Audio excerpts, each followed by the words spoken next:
side effects that aren't as serious for your health, but they are serious just in terms of just how you live your life. And one of them is low libido. Now, how many women want to have a low sex drive? You know, how really? I mean, and how many men would want their wives to have that? So that's another negative effect. Barrier methods and all of the other methods have adverse side effects as well. I'm not going to go into all of those.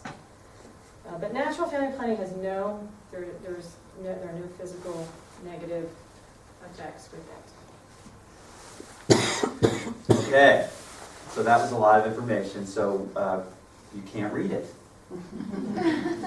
So what it says is, this was the outline of what we were going to cover, and what we've talked about is we've defined NFP and talked about the science and the methods and the effectiveness and contraceptives, and so now we're going to talk about the difference between using NFP and contraceptives. Okay, so one really big benefit of natural family planning is that the practice of it, the living out of it, is in accord with right reason. Okay, if we look at the marital embrace objectively, you can see that there are two ends. There are two good ends. And one is babies, one is procreation, right? And the other is bonding.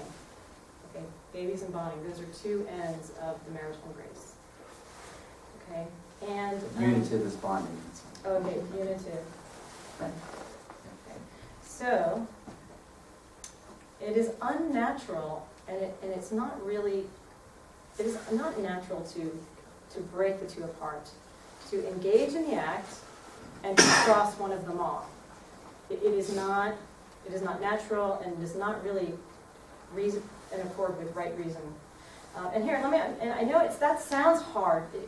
That's a difficult thing to hear because we are so used to it. I mean, it was hard for me to hear because we're just, at least I have been so used to contraception that it's like toothpaste. You know, it's about as innocuous as toothpaste, but frankly, it really isn't if you look carefully at it.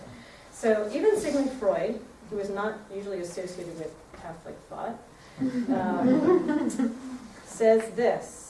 He says, the abandonment of the reproductive function is the common feature of all perversions. We actually describe a sexual activity as perverse if it has given up the aim of reproduction and pursues the attainment of pleasure as an aim independent of it. And he goes on. But that's basically saying that's the definition. If you're engaging in sex with specifically crossing off life, that's by Sigmund Freud, his definition, that is a perversion. Many people think that the procreative potential is the only part of Catholic teaching, but that's not true. Some people think, oh, you Catholics are just all about having 100 babies. No, that's not. It's babies and bonding. It's both. So the way that the church does look at it is how Father Ezra spoke about this last week. The way that the church looks at marital love is that it is a self-gift, free, total, faithful, and fruitful. And it's embedded actually in the marriage vows, these concepts, right? Have you come here freely to give yourselves to each other without reservation, totally? Do you promise to be faithful until death? Do you promise to receive children, fruitful, lovingly, from God?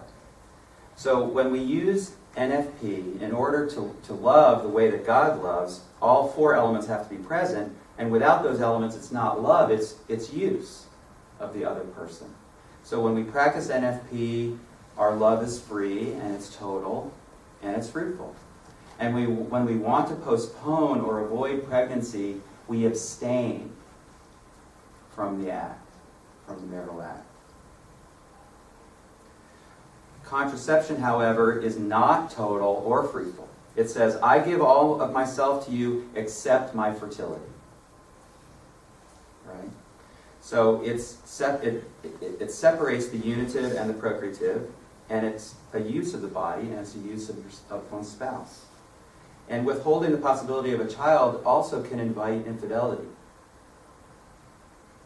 So the difference between NFP and contraception is a difference between ends and means. So both have the same goal, the same end, which is to space children, but the means or the way that they space the children are completely different. NFP maintains the unitive and the procreative, and is free, total, and fruitful, and contraception blocks the procreative and is not free, total, nor fruitful.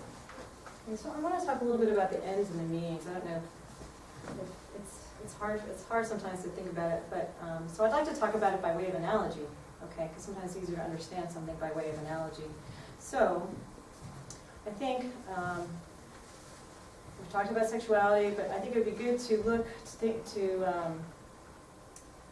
look at, say, two people who are wanting to control their weight.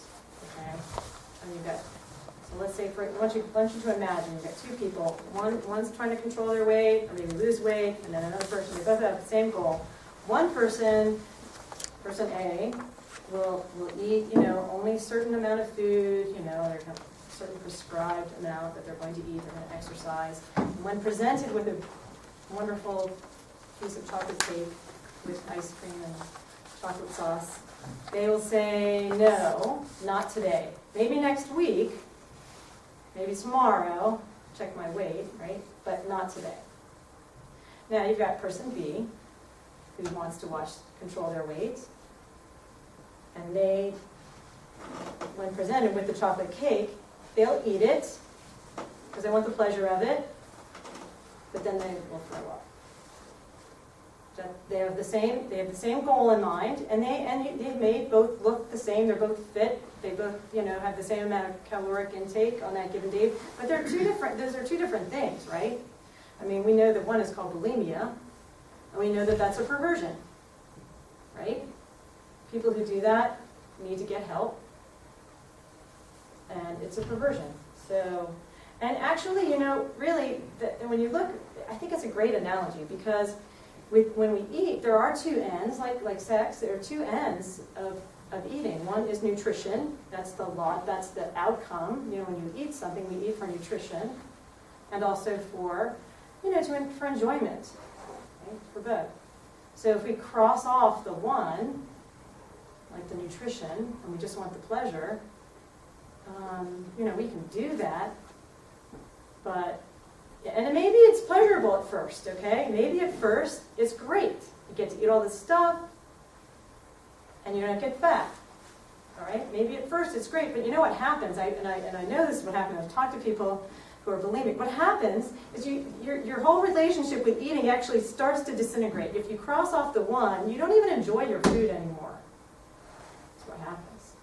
So you end up really disordered. So. Even couples that practice NFP, what does the church teach about responsible parenthood? So you're trying to live according to the church's teaching. Well, responsible parenthood is the informed decision by a married couple through prayerful discernment to try to conceive a child or postpone according to the circumstances. So does the church require couples to have as many children as possible? No. No. The short answer is no. The church does not require us to have as many children as is physically possible. And this is a very common misconception.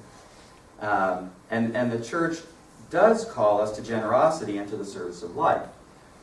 So what the church asks us to do, and gives us the tools actually in Humanae Vitae, to discern, are there serious reasons that we should postpone having a child? Are there physical or economic or psychological or social conditions or reasons that we would need to slow down or hold off having a child? And it's something that the church asks the couple to do prayerfully and to discern for themselves as a couple. So, no one size fits all. And it's really something, what Ann and I do is we ask ourselves, are we being selfish? Is our reason for postponing a child a selfish reason, or is there a good reason? Do we have a need to spend more time with a child or a situation? So, but this is another thing that pulls us together too, is that working together to make those decisions together. And sometimes we argue over what a good reason is. Like whether or not Anne will fit into a He always bridesmaid brings dress. I'm fitting into that No, but dress. it's I'm a not good reason. So anyway, so again, our decisions should be discerned through prayer, and when we limit our family size, we should use an appropriate and acceptable means to do so, which is natural family planning. Okay, so. I'll tell you more about it. Okay. If you're interested in learning more, there are NFP teachers throughout the Archdiocese. We have some information we've brought on Crichton and the symptothermal method. And here, there are a lot of web resources that are listed here. We can keep this up for you. We're at ccli.org, and the Crichton is the Crichton the first one? Fertility care, yep, that's Yeah, Crichton. the Crichton method is the fertilitycare.org. And I've brought some pamphlets and books. Did we? We did. We have Okay, pamphlets and books Let's show here. them. And so we're going to take a break, Okay. and then when you come back, we're going to answer all of your questions. Happy to do that. Oh, that's what the next slide says. And your concerns. So your questions and your concerns. Okay, so that's it.